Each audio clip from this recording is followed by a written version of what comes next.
The 2017 Subaru Viziv-7 SUV concept. Does the Viziv name sound familiar to you? Well, it should, because that's the name Subaru has used for a large SUV concept not once, not twice, but now 3 times. It started back in 2013 with the Subaru Viziv Concept that debuted with a funky set of side doors at the 2013 Geneva Motor Show. A couple of years later, Subaru showed up at the Tokyo Motor Show with the 2015 Subaru Viziv Future Concept. That second iteration was more toned down than first, the funky doors were gone, but the interior was still heavily futuristic.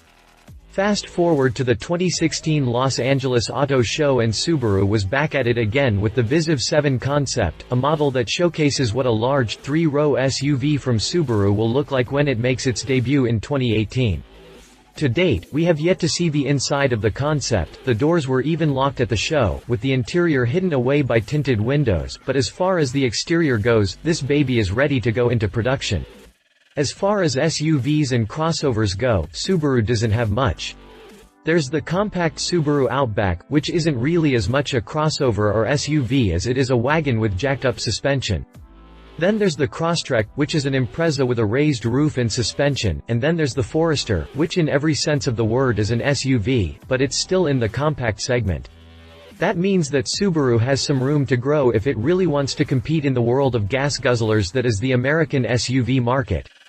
The production model derived from the Viziv-7 will fit more in the large SUV category and will compete against the likes of models like the GMC Yukon, Toyota Sequoia, Nissan Armada, Chevy Tahoe, and Ford Expedition, to name a small handful. Needless to say, Subaru has its work cut out for it if it expects its newest SUV to gain any traction at all in the market. The competition is stiff, and for folks buying in this segment, fuel economy isn't as important as the number of passengers something can haul or the cargo space available.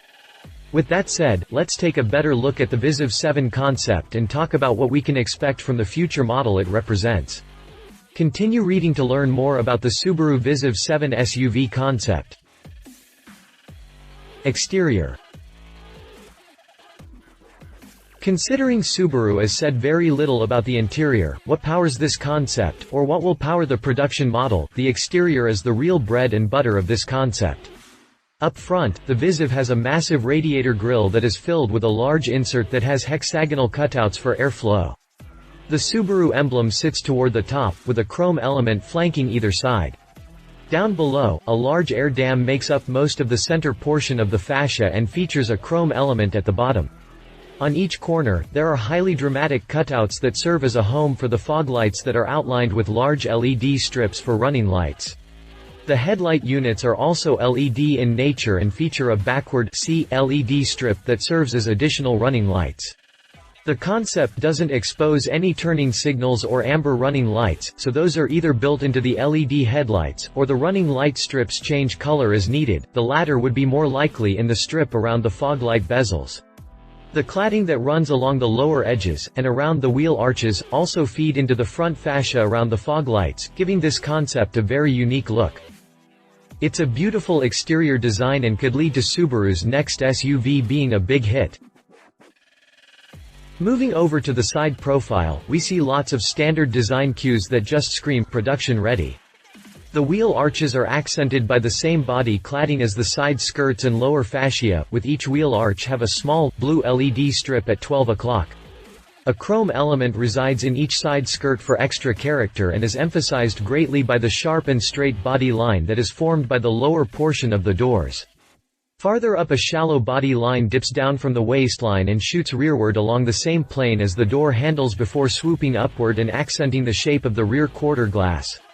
Roof rails look like they are built into the body shell, but feature carbon fiber inserts that match the lower body cladding. On the production model, these could be removable or adjustable. The door glass and rear quarter glass are outlined by chrome strips, while very thin side view mirrors provide visuals of the rear corners. Around back, we see what is quite possibly the best-looking rear end that we've ever seen on a Subaru. A small overhang casts a small shadow on the rear hatch glass, while the hatch gets wider below the glass. The taillights have an LED dot matrix to them and run the full width of the rear end. The tips of the lights wrap around onto the rear quarters a bit, but outside of a small grove where more lighting could be added, there's nothing eventful there. Down below, the reverse lights are built into the rear fascia, and feature red LED strips around the outside edges. These undoubtedly will work as taillights and running lights, while the upper LED lighting will also serve as running lights and get brighter when the brakes are pressed. The entire fascia is made up of the carbon fiber cladding that covers the rest of the SUV's lower extremities. All told, it's a beautiful exterior design and could lead to Subaru's next SUV being a big hit. Here's to hoping it doesn't lose all of the cool LED lightly and general design as Subaru shifts it into production. Interior. Subaru has said next to nothing about the interior outside of the fact that it has 3 rows of seats that can seat up to 7 people. Outside of that, it's a complete mystery. We might be able to get some kind of idea by looking at the interior design of the 2017 Subaru Forester. It features a tall and thin center stack that is graced by a large infotainment display and a 3-knob HVAC control unit. There's a smaller display atop the dash that provides information like the time, temperature, miles until empty, and instant fuel economy. I wouldn't be surprised to see this dash design, albeit a bit larger, show up in the production version of the Viziv. It should be noted that the instrument cluster or the Forester is very stylish with light blue backlighting and a dual-gauge setup with a small TFT screen in the center. Note, Subaru Forester interior shown here. Subaru has said next to nothing about the interior outside of the fact that it has 3 rows of seats that can seat up to 7 people. If Subaru does borrow some DNA coding from the Forester, expect to see a low-sitting center console with plenty of storage cubbies and vents in the rear to help provide rear passengers with comforting air. I wouldn't put it past Subaru to install vents in the roof as well. It's something large SUVs have had for more than a decade and helps keep things warm, or cool, in the rear. One thing that will be interesting to see is what Subaru will do to make access to the rear seats easy. It could be as simple as the seatbacks of the second row folding forward, but the real question is, will it be electrical or will you have to put an effort to access the rear? With that said, it's a little disappointing that we can't get a good look at the inside, but for now we can at least speculate and hope. The production model will be teased sometime next year, and with any hope, we'll get some good spy shots. But until then, keep dreaming of what the interior could look like. Drivetrain. Just like the interior, Subaru has nothing to say about the drivetrain. Of course, this is just a concept, so it's quite possible there's no drivetrain at all. The exterior yields nothing in the way of exhaust outlets, but don't take that for what it's normally worth, as I highly doubt Subaru is going to put this much time into a large SUV when it hasn't done a whole lot as far as electrification goes. The production model this concept represents could be powered by the same 2.5-liter that is found in the Forester. It delivers 170 horsepower and 174 pound-feet.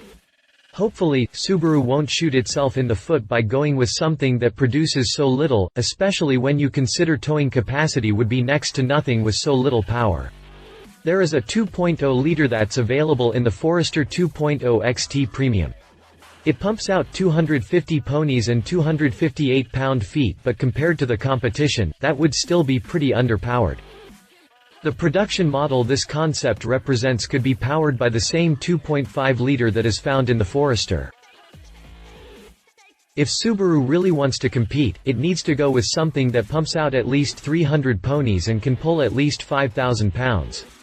There isn't anything in its lineup that could really do that, so it's quite possible that Subaru will develop a new engine, or heavily revise one of its withstanding units to make the production SUV a prime competitor. And, the production model should be available with Subaru's awesome all-wheel drive. Until we get more information on the production model, however, we'll just have to wait. Conclusion.